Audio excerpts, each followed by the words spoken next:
하반기 원자재 탑픽은 어떤 거죠? 가격이 어느 정도 될까요?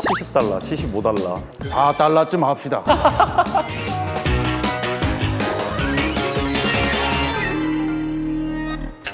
투자로그인의 해외 주식 토크쇼 먼나라 이웃 주식입니다. 안녕하십니까. 프리 아나운서계의 관심 종목 관종 김기혁입니다. 반갑습니다. 안녕하십니까. 저는 성대모사의 우량주 개그맨 안윤상입니다. 네. 가격이 어느 정도 될까요? 조금 비싼. 성대모사 했을 때 기억나는 사람 누구 있어요? 그러면 한 5명 중에 한 2명 정도는 안윤상이라고 하는 사람들이 있지 않을까. 5명 중에 4명이죠.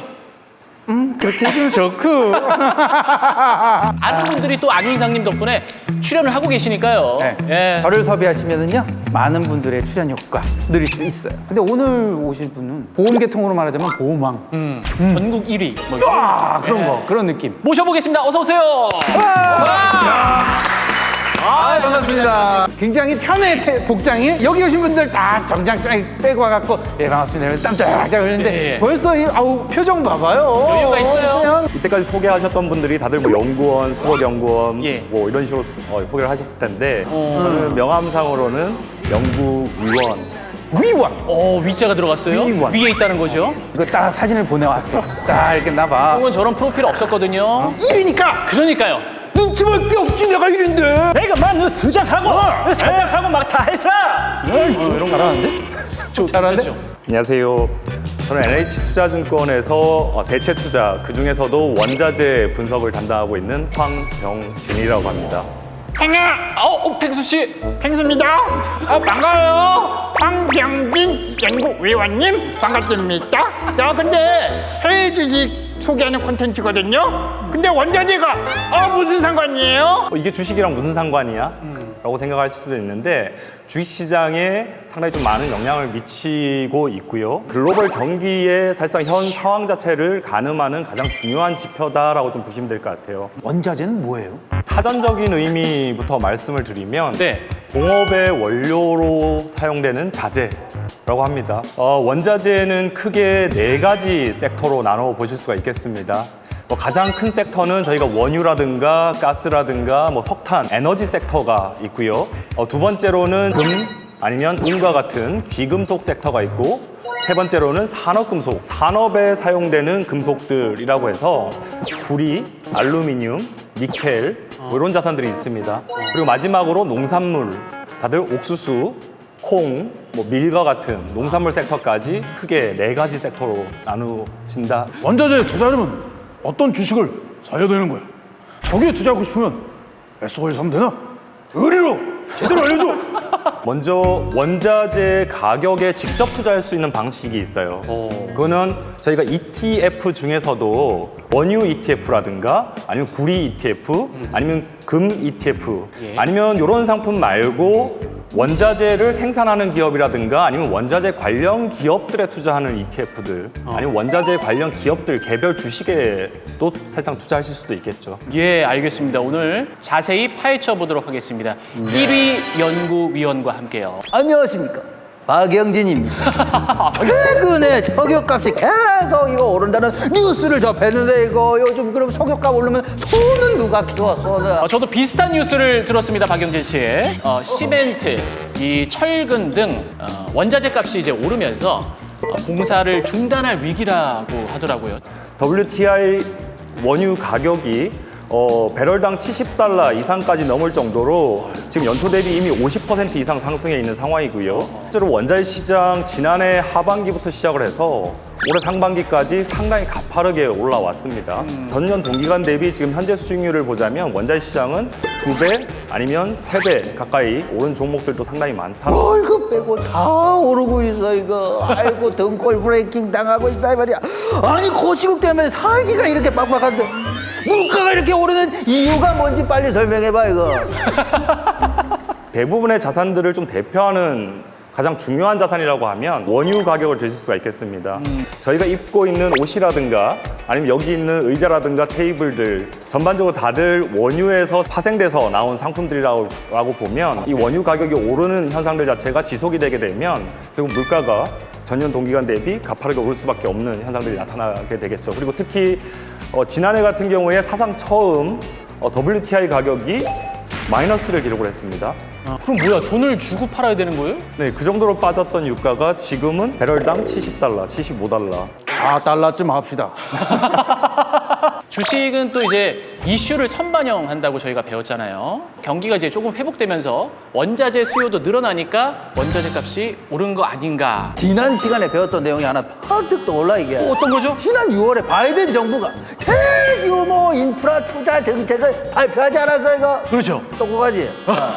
미국이라는 어마어마하게 큰 나라에서 원자재를 많이 쓰기 시작하니까 당연히 가격이 오르는 거야 이게. 어때 똑똑하지? 지금 8회 차인가요? 8회 차입니다. 네. 그래서 그런지 두 분 다 상당히 좀 전문가. 아유, 이 정도쯤이야 이거. 네. 1위한테 인정받았어요, 우리. 예.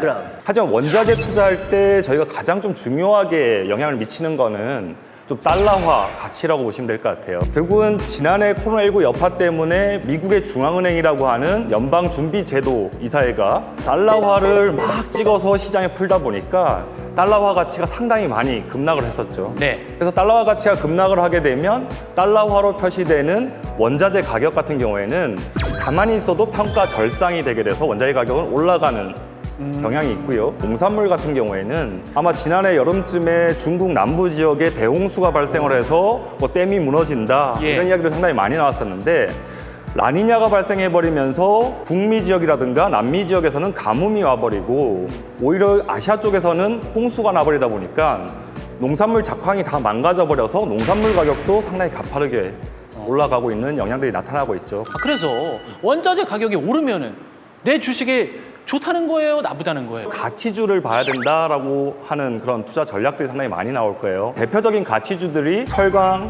금속, 아니면 에너지 관련주들, 텔레콤. 텔레콤 방어주 네, 이고요. 죄송합니다. 네. 이들 가치주들 같은 경우에는 원자재 가격이 오르고 인플레이션이 발생을 하면 결국 이 원자재 가격이 올라간 만큼 판매 가격을 사실 인상을 할 수 있고요. 예. 판매 가격을 인상하면서 그만큼 이익을 더 늘릴 수 있다라고 하는 측면에서 오히려 그런 부분에서는 가치주 중심으로 저희가 투자하신다라면 예. 원자재 가격 보시면서 상당히 좋은 전략을 짤 수 있지 않을까. 그럼 더 질문이 있어요. 그럼 반대로 원자재 가격이 오르면 힘들어지는 주식이 있나요? 먼저 원유부터 말씀을 드리면 정유 제품 가격이 올라가는 속도보다 유가가 올라가는 속도가 더 빨라버리면 오히려 정유주들 입장에서는 마진이 사실상은 깨져버릴 수도 있다. 근데 석유 가격을 살펴보면 조만간 달나라로 갈 것 같습니다.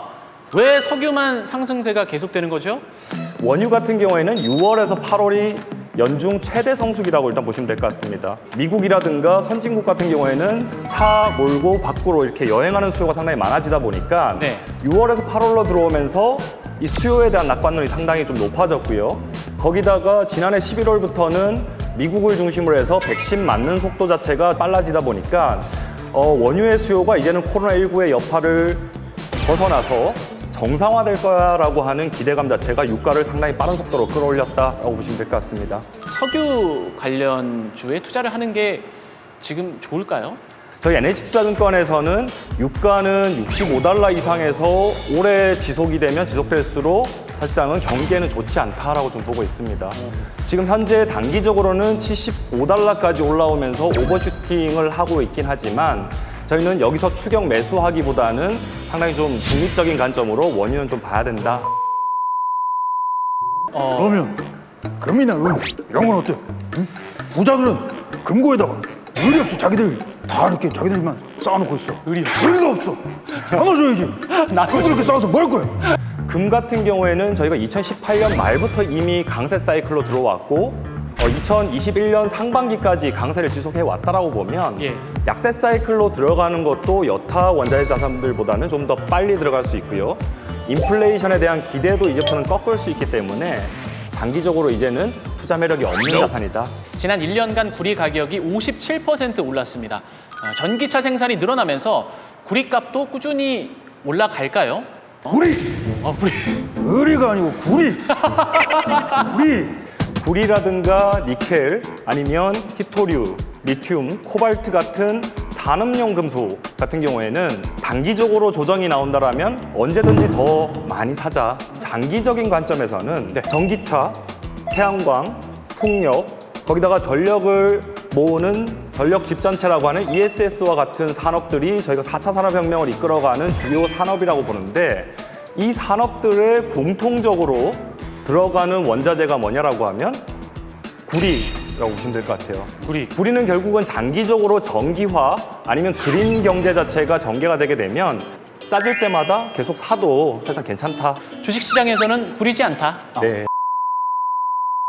구리가 이렇게 비싸면 이제 그런 거 만드는 것도 비싸지겠다. 그렇죠. 앨런 머스크도 사실상 가장 걱정을 했던 게 니켈 가격, 아니면 리튬 가격, 코발트 가격 올라가다 보니까 결국 전기차 가격이 딱 정해져 있다라고 보면 전기차 가격에서 원료 가격들이 올라가게 되면 실제로 또 기업에서는 생산가가 올라가니까 생산 단가가 올라가고 마진이 줄어들 줄어들 수밖에 없고. 그러면은 어떤 종목을 사면 될까요? 예, 오늘의 핵심 질문입니다. 저희 하반기 원자재 탑픽은 구리를 비롯한 산업금속 섹터입니다. 그래서 산업금속 섹터에 투자할 수 있는 대표적인 원자재 ETF로는 DBB와 영국 런던 증권거래소에서 상장되어 있는 AIGI라고 하는 ETF가 있습니다. DBB라고 하는 상품은요, 구리, 알루미늄, 아연을 동일 가중 방식으로 투자를 하는 세 가지 금속에 투자하는 상품이다라고 좀 보시면 될 것 같고요. AIGI 같은 경우에는요, 네. DBB와는 다르게 니켈까지 포함하고 있습니다. 아, 니켈. 여기에 플러스 니켈. 전기차 리튬 이온 배터리의 양극 활물질, 그 중에서도 NCM 방식에서 811 방식이라고 하면 니켈이 가장 많이 들어가게 되잖아요. 그럼 니켈 좋게 본다라고 하면 니켈 뭐에 투자할 수 있을까라고 보면 AIGI라고 하는 ETF 투자하시게 됩니다. 여러분 잘 판단하시고 관심 있게 지켜보시면 좋겠습니다. 네, 여러분 오늘도 성공 불장 성불하세요.